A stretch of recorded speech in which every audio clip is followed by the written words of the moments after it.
Good morning. Ordinarily, since we're coming from a tech company, we'd be here in jeans, but we decided today that we would dress like regulators so we'd get your undivided attention.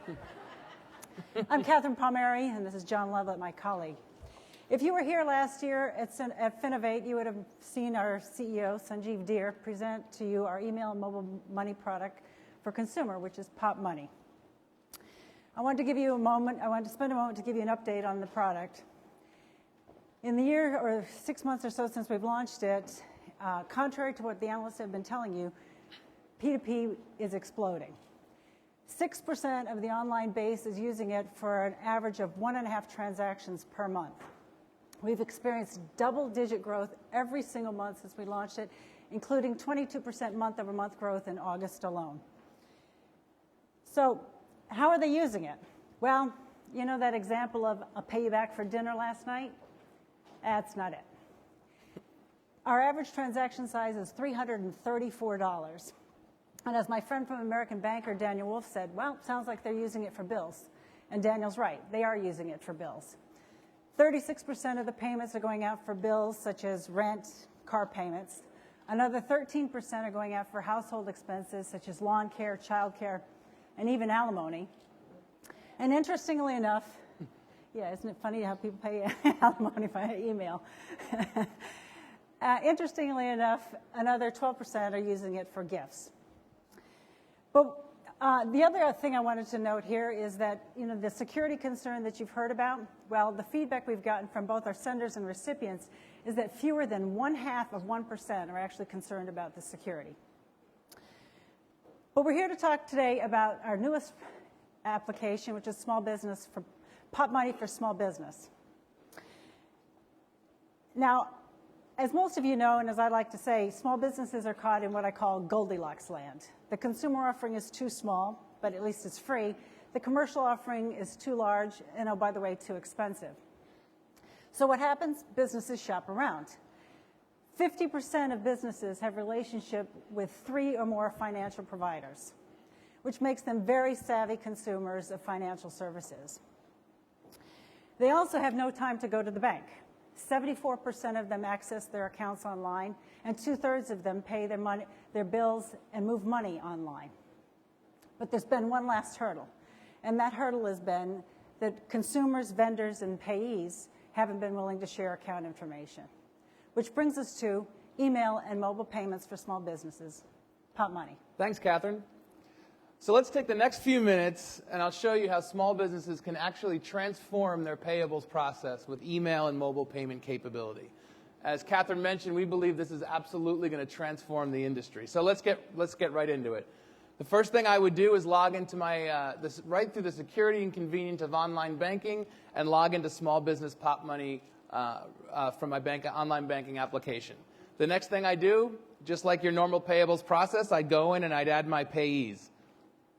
In this example, I'm going to be paying Jeffrey Miller, who's an employee of ours, Samuel Walters, who's a consultant that works for our company, and then we're going to be paying our rent to Wakefield Office Properties. I select and add those payees, and then they appear in the drop-down. The next thing is to simply select the account from which I'm going to pay, and then I'm given the option to select standard or next-day payments. It's interesting to note here that about 20% of our vendor payments today are going next day. Small businesses are willing to pay fees for accelerated payments. So it's a great opportunity for financial institutions to monetize these transactions.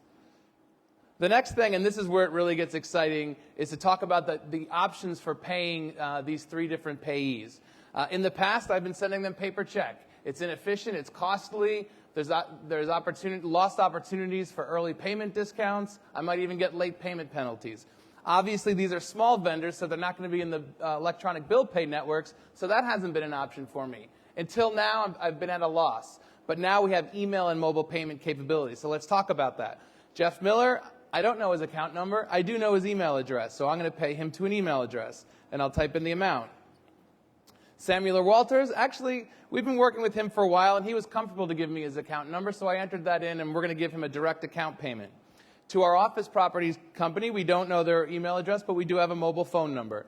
So those are my 3 different options, and I'm going to use all 3 in one payment batch. Next thing I do, I can add an invoice number or a note there, and then I'm going to extend the payment details to do some additional features. One thing I can do is I can categorize the payment. So later on, when I'm searching through the history, I have an easy way to search. And then I can also make this recurring. So if I'm obviously going to be paying my rent every month, I can select the frequency, the duration, the end date, and then kick these off. So I would then select the details of all three, click Continue, and then what happens is the system will echo back to me the details of those payments. If I want, I can create a personal message and send a personal message to one of the payees, or I can just leverage the default message. Everything looks great. I'm going to click Send.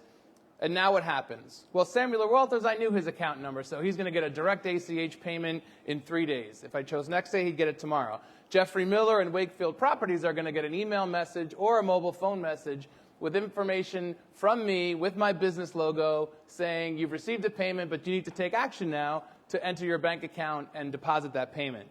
Jeffrey Miller happens to be banking with a Pop Money bank. All he does, that payment's going to appear right within his small business Pop Money online application. There it is. He simply goes in. There's my personal message. He selects the account he wants to deposit it to. He can add a note or a category so he can search for the payment in the future. Select Continue, and then the payment's deposited.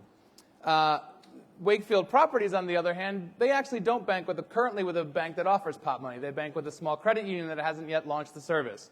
What they would do, come to our Pop Money homepage, quickly register as a business, do a light registration where we do some security checks on their accounts and their identity, and then there it is, same interface, there's the payment from Jeffrey Miller, and he'd go through the same deposit process. It's as easy as that. We've just turned these payments 100% electronic without having to know account number or payment.